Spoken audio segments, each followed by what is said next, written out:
Shelby, welcome to the Modern People Leader. How are you doing? Good. Thanks for having me. Yeah, I think it's been, let's see, I think the last time that we spoke was maybe 2 or 3 years ago in the Workify office. Is that right, Stephen? That's right. That's right. A It's lot's changed since then. a lot has changed. The world's changed. My life has changed. Your life has changed. Shelby's life has Yeah, I'm changed. sure. Yeah. So, how have you been since then? I've been great. Thanks. Yeah. So I think that's back when I was still working at Envision. And this was years before COVID when I was working for one of the small handful of companies that were fully remote um, pre-pandemic. That's awesome. That's awesome. Well, we like to start the show with good news stories, and it can be anything. It can be, personal. It can be work related. It could be something that, you know, maybe happened in your favorite TV show. Literally could be anything. Um, Steven, do you want to kick us off? Yeah. Or am I Yeah. I've putting got you on one. the No. spot? You Okay. definitely were putting me on the spot. And that's why I kind of motioned in my head like, oh man, I forgot about good news. I have personal good news. So I have two daughters, as some of our listeners know. I talk about them a lot, and we had them for Halloween this year. And in Nice. the neighborhood that I live in, there is the most epic Halloween like block party. Like Yeah. we're talking live music, more top shelf candy than you've ever seen in your life. And we hosted a party, our first like post pandemic party, with about 10 9 to 12-year-olds, and we survived. We didn't lose any kids, like Did you dress everything. up? I dressed up. Yeah, I was Anubis, which I don't know what is that the is. Egyptian god of death. So Okay. I kind of That's had intense. yeah. I did this Audible, and it was like a 50 lecture series on the history of Egypt. And when I needed a costume, I just Googled like all the costumes I could find. I was like, that one's a good one. So costume was a success, party was a success. So we're still kind of riding off of that high. So that's my good news. There you go. Shelby, you want to go next or you want me to take it? Yeah, sure. Well, so mine is also Halloween related. So it's fresh on our minds. I just remember last year we still trick or treated, but it was very odd and quiet, and everybody had masks on and social distancing, and so it was just really great. Like there were still a lot of those measures in place, but people were just so happy to be out. All the neighbors were out having fun, and my daughter is almost 6 now, and so she's kind of in the prime of just thinking Halloween is the best holiday ever. So it was really fun to go trick-or-treating with her. That is really fun. I don't know if this happens like in your late 20s, but I am now excited about Halloween again.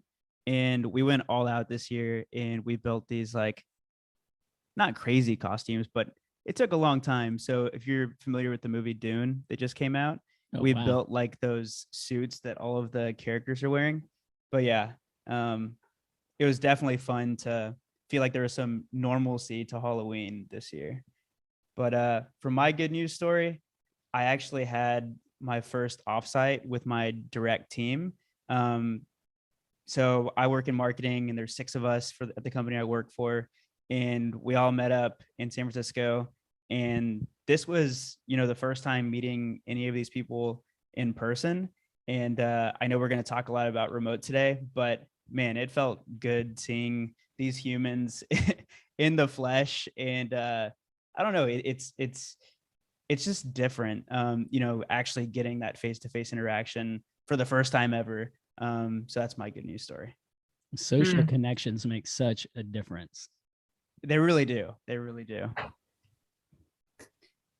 So Shelby, give us like the, cliff notes from your career. How did you get into HR, and how did that lead you to where you are today? Yeah. So kind of a roundabout way of getting into HR. I actually studied economics at Texas A&M University with the intention of being a high school teacher, 9th through 12th grade teacher. I was all set and, assigned to my school that I was going to be student teaching in after college. And at the 11th hour, kind of got cold feet about teaching 19-year-olds economics. and started looking around at the career center at my school for like what companies were hiring economics majors. And it was all of the large global HR consulting firms like Mercer and Hewitt, and it was called Towers Parent at the time. And so I ended up joining Mercer in their benefits group in Houston. And so started my career doing benefits and compensation consulting, and then have been doing HR ever since. I ended up finding it being like this really nice balance between people, teaching and business, and kind of the human side of business. So that was in Houston. But then in 2009, my husband graduated from business school and got a job out in the Bay Area. And so we relocated there kind of in very bad economic times, but ended up joining this really small startup, little known startup called Palantir, when they were around 90 people. And then, if anyone knows about Palantir, it's gone on to be an incredibly successful public company. And I also found this passion in building people teams and people functions from the ground up, while companies were going through hyper growth. So, during my time there, we did the global expansion from just operating in the US to operating in many countries around the world. And we were doubling the headcount every year. So grew with them from 90 people to over 1,000 people during my 4 years there. And then went on to do that 3 more times. So just got lucky and, again, found this, strength in coming into high growth companies as the first people person and building up the people strategy and the people programs through hypergrowth. So went on to be a people leader at One Medical Group, at Instacart, and then most recently Envision, like I mentioned before. And what was unique about Envision, because I really wasn't wanting to do a 4th hypergrowth unicorn, it's very exhausting, was this unique opportunity to try to do what I had been doing for so many years, but in a fully remote environment where people were working from their homes across 30 countries around the world and 40 states across the US. So for many years before COVID, me and my fellow Envision people team members were figuring out how to build culture at scale, fully remote. I have so many follow-up questions. I feel like that's such a unique and amazing journey. I guess first question, what was it about, working for startups or these high growth companies was it that you fell in love with? Guess I'm a glutton for punishment. I was proud about the fact that, every month in a high growth startup, you're faced with new challenges and your role is expanding. So I would look at myself in the mirror and say okay, I thought last month was hard. Now I'm being asked to do these new challenges or things that I've never done before. Can I do it? Am I up for it? And then I would continually, do okay and have fun with it and learn and grow. And so there's just excitement in that, and just always learning new things, kind of having to be scrappy and figure out a problem that I've never tackled before. Yeah, I can definitely relate to the scrappy mentality.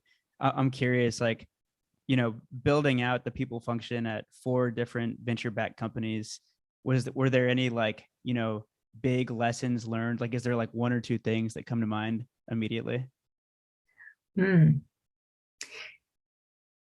Well, I'll say this. So I have worked with wonderful teams, wonderful people teams in all my companies. So, and I'm still in touch with many of them.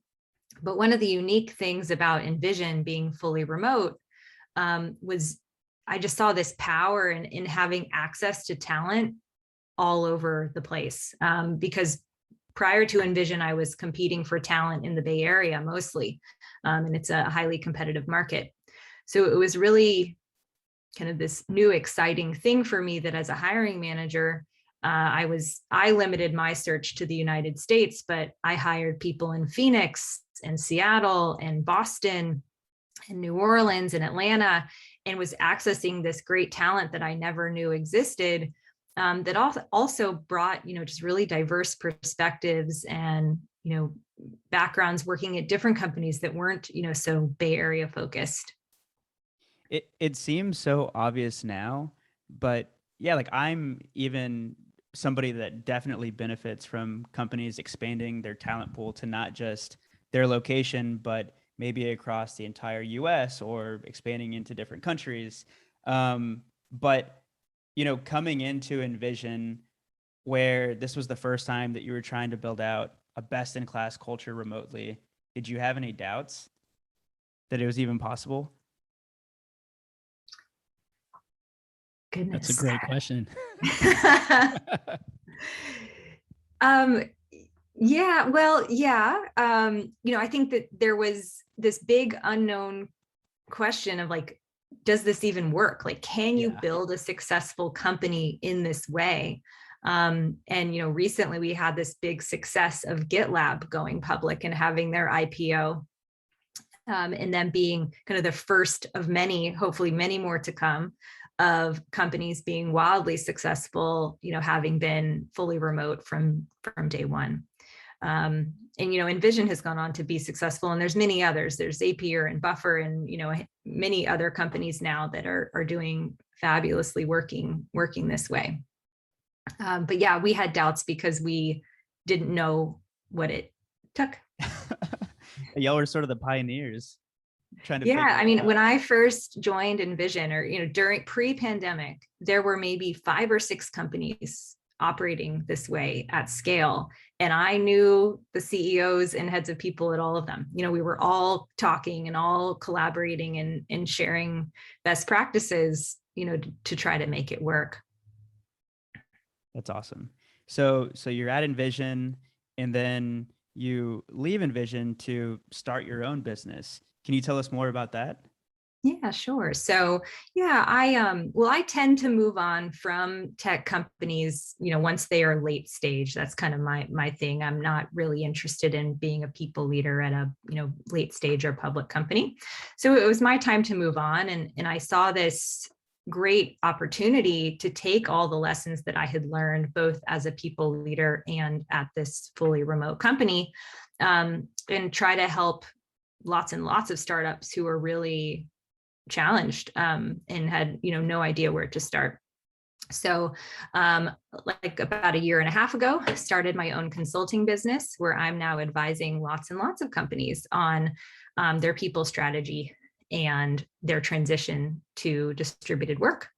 And my one requirement actually of the clients that I take on is that they are fully bought in to working in this way. So my clients range on, not all of them are fully remote companies. That's actually like the minority. Most are some form of hybrid organization, but that are trying to build remote first practices, which means that, the way in which they work together and their people programs are designed are with remote first in mind.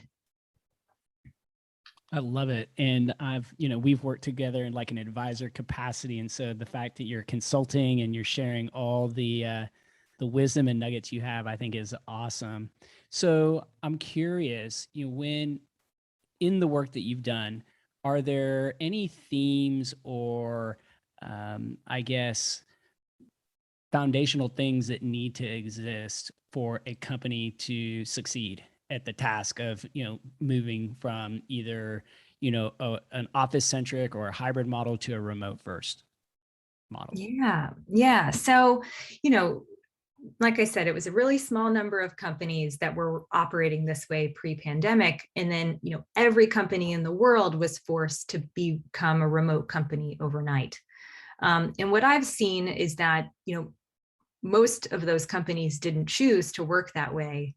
And they've survived, for the last 18 months or so working this way. but maybe they didn't have any intention to, or felt forced into it. So I've also seen, lots of companies announce that they are going to be giving it a go and want to become remote companies long term, but haven't really taken the steps, these foundational steps, like you mentioned, to fully transition their organization. So like I mentioned, with the clients that I take on, I really want to know that they're serious about the transition, and they're treating it like any other large organizational shift, where it's getting, buy-in and alignment from the executive team, that there's cycles of time and, big company OKRs related to this transition. And so for me, where I always start with my clients is on that foundation first with the executive team. And you can kind of think of it as a triangle, almost like a Maslow's hierarchy of needs, where love it. It starts with redefining the company culture, and how that shows up, kind of the next level up on that triangle, are the company norms. So kind of the behaviors of the leaders and the employees, and in how their culture shows up every day. And then building from there, we likely need to redefine how goal setting is done at the company. What are the goals and where are they, and how do people know what they are, both at the company level and the individual level? And then in turn, how do managers hold people accountable to those goals when, they aren't seeing their teams every day? And then finally, kind of that last foundational step is aligning on the tools the company will use to enable these behaviors. So like I mentioned with goals, kind of, are you using some form of system to track goals and provide feedback and status updates? How are you doing project management? How are you doing one-on-ones? Kind of aligning on that core tool set, because often what I see is different departments are all using different tools, or there isn't alignment on what is our kind of one's source of truth for different company information. So interesting that at the bottom, the bottom of the pyramid, or the initial rung, is culture. That's been coming up a lot in conversations we did at Workify. We did one of our engagement experts podcasts, and we did a quick poll for the audience, and we asked what the topic was: pulse surveys, just intro to pulse surveys. How do you take your pulse surveys to the next level? And we asked what type of pulse survey are you considering doing? And the number one response was culture. It's so interesting. So at Huma, we did a webinar a couple weeks ago, a week ago, and we asked a similar poll at the beginning of the webinar, and by a landslide, the number one response was culture. That was the biggest concern. I think it was 61% of the responses. Wow.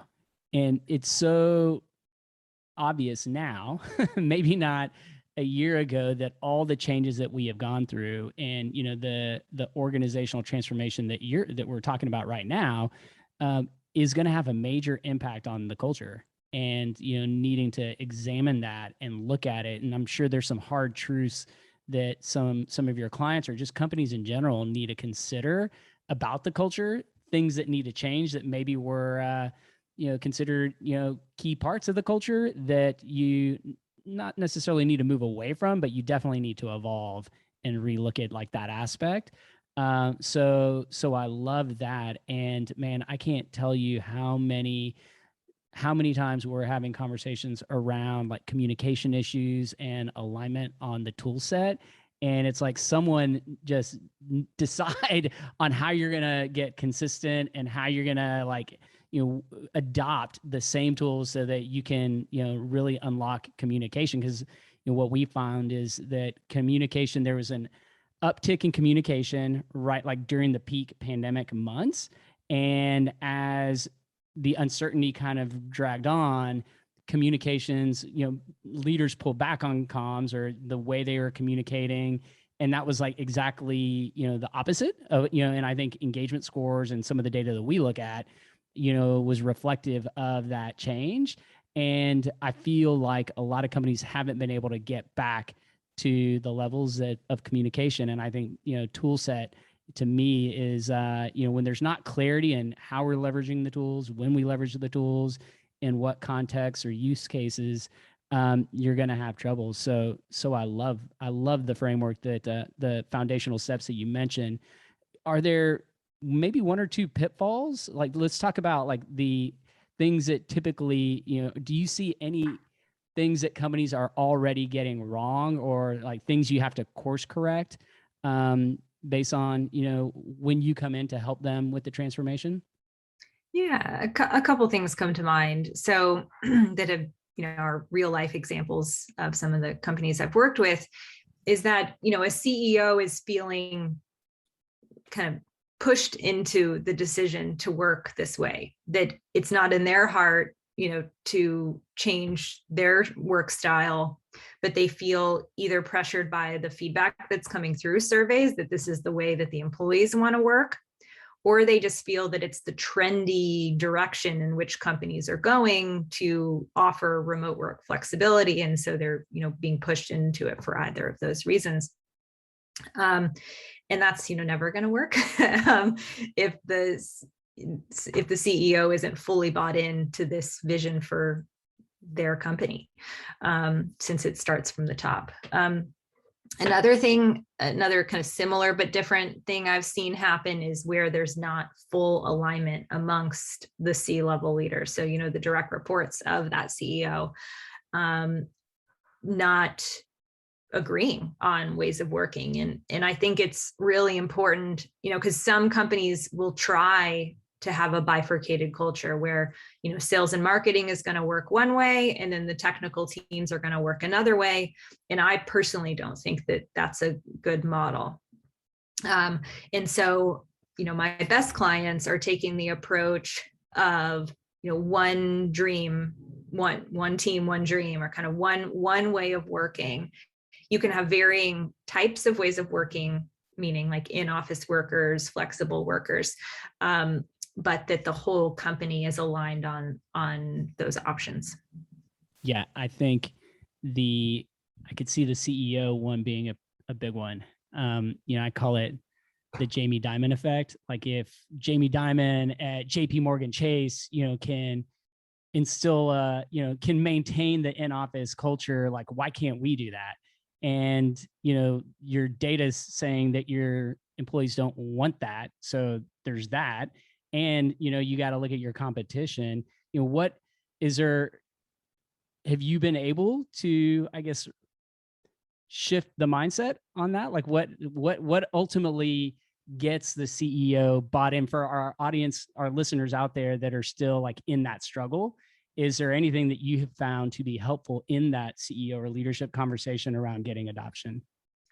Well, I think it's more about an executive team's behavior on like deciding and aligning, or like align and commit. I forget the phrase, but even if they aren't all bought in like philosophically to the change, whatever they decide on as a group, they will all like wholly commit to.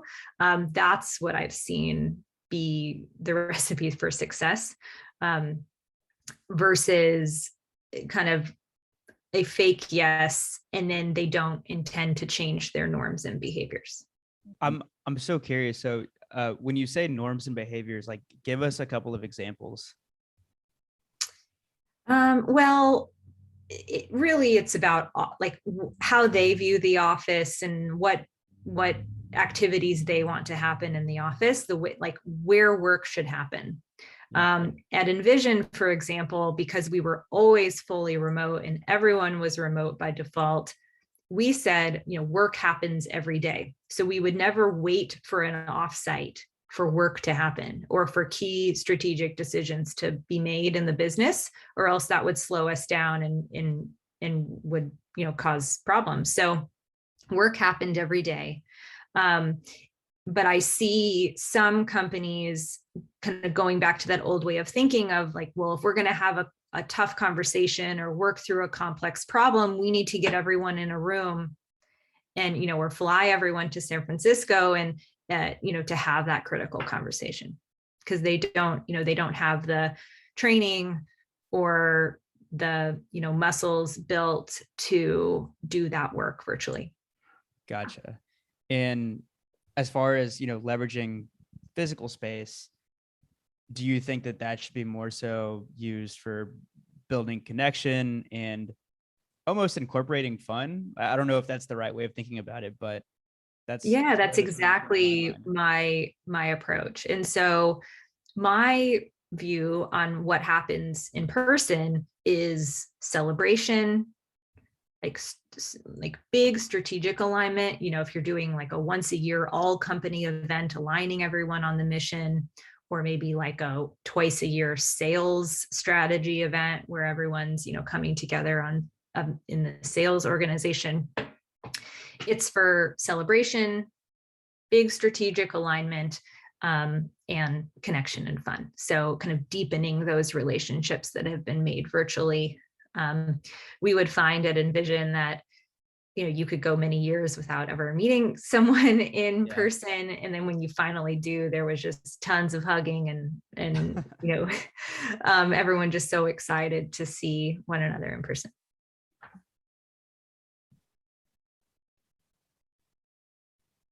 So I have a question, just switching gears a little bit. Do you think that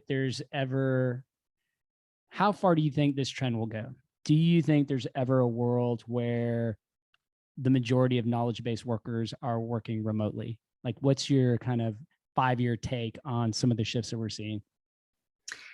Yeah. Well, so, I'm fully bought in. I've been working this way for about 6 years, and I'm just a changed woman. I love this lifestyle and the work-life integration that I've created in my life. And I think so many people are seeing the value that I've seen all this time, and couldn't imagine going back into an office, 5 days a week and dealing with all the commute and all of that. But here's my prediction. This is what I think is going to happen. Like I mentioned, with CEOs kind of being forced into this and not taking those foundational steps to actually transform their businesses to be remote first, is that, time's going to go by. I'm predicting anywhere from like 6 to 18 months, where there's going to be this huge news moment where it's announced that remote work has failed, that businesses are going to see a downturn in performance, or, they're going to have all these issues around communication and that impacting productivity or business results, and blame it on remote work, even though like that's not my opinion of what failed. It's that they didn't take the steps they needed to become a successful remote first organization. So that's my prediction. And I think it'll still it'll come and go. I don't think that news will be the end of remote work, and there will be lots and lots of successful companies and remote knowledge workers for the long term. But I think it's going to get remote work is going to get some bad press once kind of more and more companies have the ability to go back in office and then are, challenged with the ways of working that come with hybrid organizations. We haven't talked about that a lot today, but there's a ton of challenge that's going to come once, cultures are split between in office and remote workers. Yeah, historically, issues with like an us versus them mentality already exists. Like in high tech, you've got, product versus, or engineering versus client success, and sales versus client success. Like there's just natural, it can be, I guess, in an unhealthy culture, right? Or toxic culture, you can have issues with that already. And so this just adds an additional layer or fracture within the organization. And, we've had guests that have talked about things like, looking at, how do you manage bias, right? When you have some people working in office and a manager is working directly. I'm working with Daniel directly in office, and we're grabbing copies, we're having chats, we're, cooler talk. And Stephen and Shelby are working, in a remote set up. And, how do you it's already hard enough to manage, but then you're adding this additional layer of complexity. And so I personally, I'd be interested to get your thoughts, Daniel. I personally believe you either need to lean into remote first or digital first, whatever you want to call it, or like an in-office culture, but you need to be able to, it's like that CEO decision that you mentioned, that foundational step of, putting a stake in the ground and really being committed to it. And I think if you don't do that, you're in no man's land and you're going to have a lot of trouble just finding the success you want to have. That's my view. I don't know. Yeah. If you have anything to add. I think I agree with that. I don't think that offices are going to go away. No. But, to your point, Shelby, physical office spaces are going to be used for different reasons. It's not like everyone, if you're in a hybrid environment, it's not like people will be going into the office, or in my opinion, they shouldn't be going into the office every day to get their work done. Like, if they're going to go to the office, there should be some intention behind it. Like, they're there to, I don't know, do like a brainstorming session. I don't know. Like, I don't know what the purpose is exactly. Sure. I don't have it all figured out, but I agree there needs to be some sort of hard stance taken by the company on establishing like what the norms and, like you said, the norms and behaviors, like what are the rules that everybody should be following on how to use the office versus what should be done remotely. Yeah. Yep. Yeah. And I quoted recently on LinkedIn the head of remote at GitLab. I was listening to a talk and he said, there's no such thing as hybrid. You are either an office first company or a remote first company. And I believe in that wholeheartedly. To your point earlier, Stephen, that, and I don't care what companies are, I'm supportive. I'm not, not supportive of office first, but I want clarity. I want, the leadership team to be clear and the employees to know what they're opting into. And then all of the employee experience is built around that. So onboarding is a great example of this. I have some clients that are office first. I have some that are remote first. And that, if you are an office first company and a lot of your culture and a lot of your activities happen in the office, then onboarding should likely happen in the office. So people are ingrained to that and can meet everyone and learn that part of the culture, since that's kind of the bulk of it. And then vice versa, if you are a remote first company, then all of your programs should be designed with remote first in mind. So the different vendors that you work with to do onboarding or manager training, et cetera, should be servicing your virtual working environment. Yeah, I think onboarding is so critical in both environments, but as somebody that onboarded in a remote environment, I just feel like they really nailed it, and it made my first few weeks so memorable and so amazing. So I'm curious. I know you have, I believe you have a guide for this, right? For onboarding, but if you could give us like the, I don't know. I don't want you to give away the full playbook, but what should people know when it comes to onboarding remotely?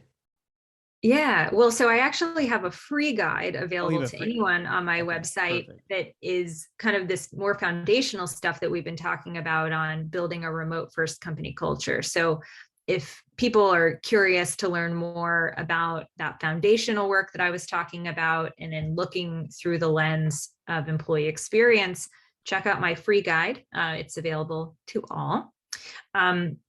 But yeah, Daniel, I've recently launched these playbooks on my website that have packaged up a lot of my learnings at my prior roles. And I started with onboarding because I agree that it's such a critical moment in this war. We have this war on talent, and also like this mass resignation thing that's happening.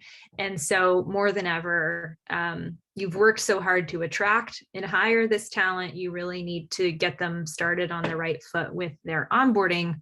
Because I've sadly heard a lot of stories lately about people resigning within like the 90-day mark, because there was like misalignment on the role, the company I thought I signed up for this, but now you're telling me it's this. That's not what I signed up for.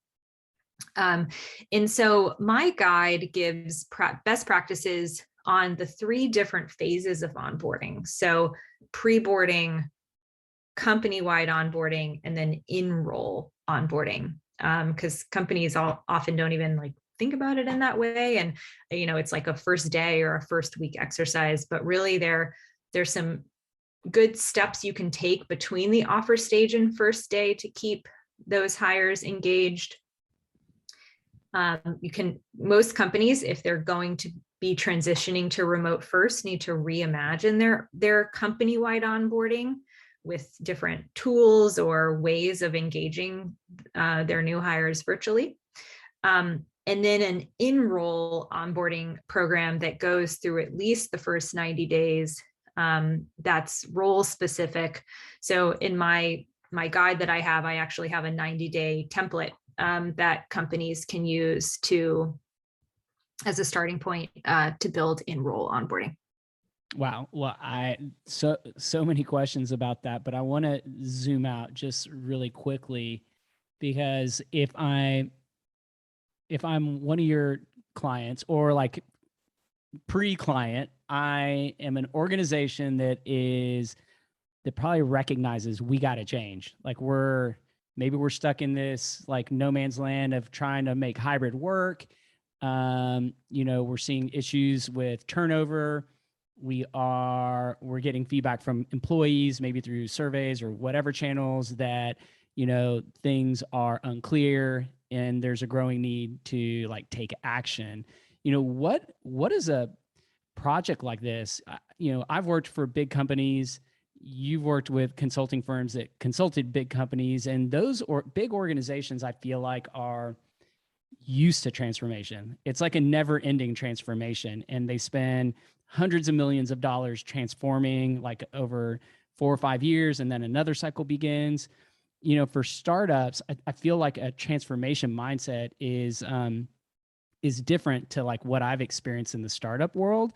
Although there are some similarities, right? Because you have to be agile as a startup. You got to be, scrappy. And so what does kicking off a project like this look like for a startup, for one of your clients? Like what is the first, how do things kick off? And, what are you getting into, and what should you expect, I guess, is my question. Yeah, sure. Well, I mean, I'll talk to you about a typical project. I'm also flexible to any company's unique needs, but it will typically kick off with some executive team interviews and then what I call culture champion interviews. So I have each leader nominate a few people from their department who are embodying this future way of working that the company wants to move towards, and assess the current state. So asking a bunch of questions about their culture and their norms, kind of how is it showing up? Are they aligning to their values? Do the values need to change? Getting a really good assessment on that foundational stuff that we talked about. And then the next phase, that's kind of research phase. The next phase of a typical project is then exec alignment on documenting those norms. So I have my own kind of intellectual property around this, but that I mold and for each client that I work with on documenting the decisions and getting full exec buy-in on where we're going. And then for me, the fun part begins. And then I dive in more with the people team at a company, and we start prioritizing evolving employee experience programs. So we'll look at things like onboarding, their hiring strategy, kind of, for example, like if we can open up to new hiring markets, what are the decisions there? What are the guardrails to give to hiring managers and recruiters? Looking at their total compensation package. So do we need to evolve our compensation strategy and the benefits and perks that we're offering to our employees to better cater to remote workers? What leadership development is needed, or training for managers, training for employees to give them the tools to be successful. in this new way of working. And then comes communication and training. So kind of the change management is the final piece of the project, where we're then working on kind of a multi-pronged approach to make the change stick at a company. And so startups, I'm guessing your clients, unlike big clients that have years to get this done, we're talking months. So what does a typical timeline look like for something like this?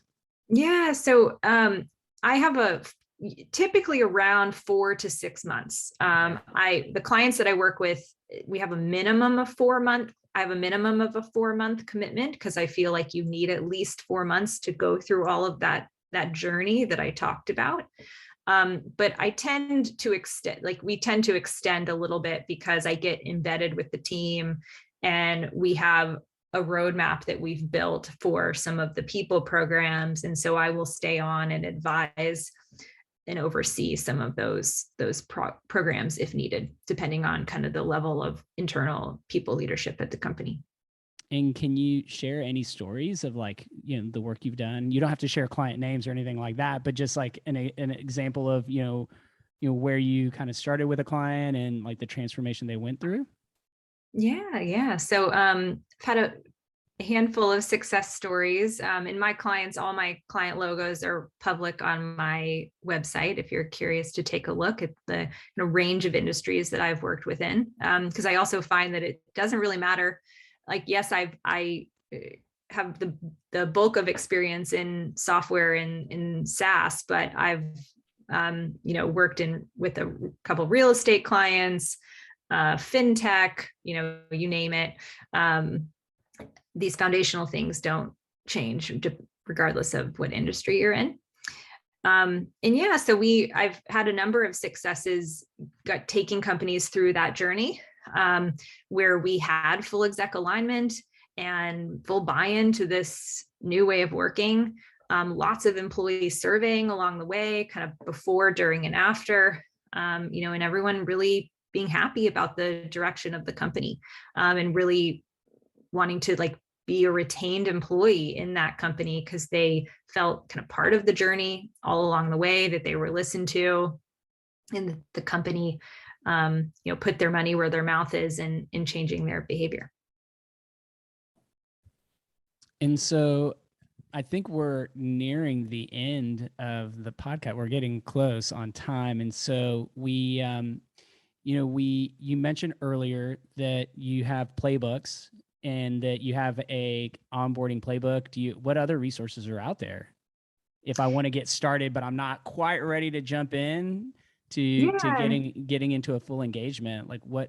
Sure. So the free guide is a great place to start if you're just looking for how do I even think about a transition like this, and what are the components? Check out the free guide, and the playbooks are available.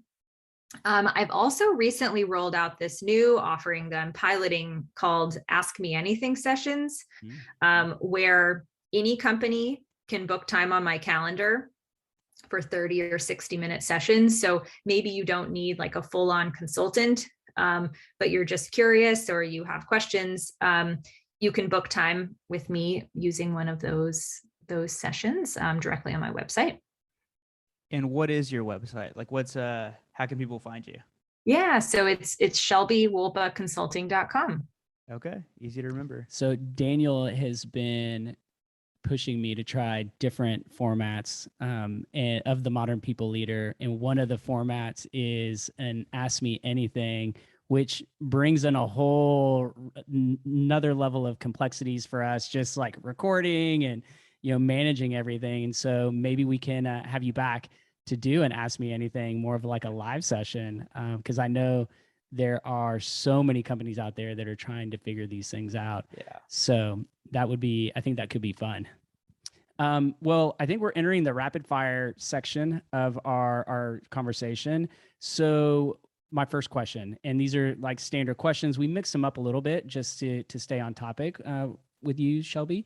But my first question is, what's the one thing that's keeping people leaders up at night that you work with? So many things. Too many to name. I mean, the people leaders have had the toughest job over the last 18 months, dealing with kind of the political issues going on in the US and abroad, becoming pandemic experts and keeping their workers safe and healthy. And I often feel that the people leader is also just often the dumping ground of any company problem that no one else knows to take it. Oh, it's a people problem. So 1000%. Yeah. Should challenge it. So I just feel for the people leaders I work with. I often end up becoming kind of part coach, part therapist to the clients I get the pleasure of working with on a weekly basis, because I know how hard their job is because I've done it many times. And so my whole goal with the work that I'm doing is just to help ease the burden, help them move quickly. I have a template for that. Let me just give you my project plan that I've, used many times in the past and help them, have a break and, just help them along. So I think the answer is a lot of things are keeping the people leaders up that you're working with up at night. So my second question, if companies are thinking about transitioning to remote first, what is the one thing that they should do? Like if they only commit to one thing in the transition to remote first, what is that one thing they should do? Yeah. So for me, it's all about listening. I mentioned this kind of as part of my process, but companies need to really think about their listening strategy throughout the entire transition. My clients, we put in kind of numerous ways of getting feedback along the way. So some examples of that are surveys, one-on-one interviews, doing focus groups on specific topics. And I always like to have some kind of anonymous feedback mechanism so that people know they have a range of options of ways they can voice their feedback and their concern. And like focus groups are a great thing. I mentioned, there's so many aspects of this. So there's like operating norms, there's compensation, there's, leadership development. And so with my clients, we will often host focus groups on those various topics, and then people can come if they're passionate about that specific thing. So instead of just saying like, we're going to have a remote work focus group, we narrow the focus of, leadership development, and, people can come and like give very specific feedback on their needs in that area. Love it. I'm all for listening as the one thing they should do. My next question, if there's one person you would nominate to join us, who would that be? Yeah. Most of our great guests have been through referrals. And so, any ideas of someone that would be great to have on the show? Yeah. So I would recommend Marie Kretlow, who I had the pleasure of working with at Envision. She was in this unique role where she was a designer by trade, like a career designer. And then we brought her and one other individual onto the people team to bring design and, human-centered design into the way we were structuring the people team. And so I learned so much from her. I've like become a much better people leader watching her work and the way that she approached problems. Because I often feel like people leaders and executives will kind of just make decisions based on gut instinct or what they think is the right thing to do, and don't listen and don't ask questions and aren't curious. And she completely flipped that on its head for me in watching her process in, designing amazing employee experiences when you lead with user design. Love it. Well, we have her on our list. And so with that, we're at the very last part of the show today, and that is the one word or one phrase close. Any takers? Who wants to go first? I can go first. And I don't know if I'm cheating, if this is too long, but Shelby was saying that it's not one thing that's keeping people leaders up, it's a lot of things. So what I have to say to all the people leaders out there is hang in there, you got this. Hang in there, you got this. I love that. I love that. Shelby, I've been talking, so I've caught myself off guard here. Okay, this is just like kind of a final thought. Final thought. Yeah, final thought. I think just like lean into the change and something around, make it real, make it real and sticky. Yeah, and I think I'm gonna, similar to that, I love the quote that I will probably butcher from the GitLab CEO, but choose a side. Choose a side, I guess will be mine. So, well, Shelby, thank you so much for joining us today. This has been an awesome conversation.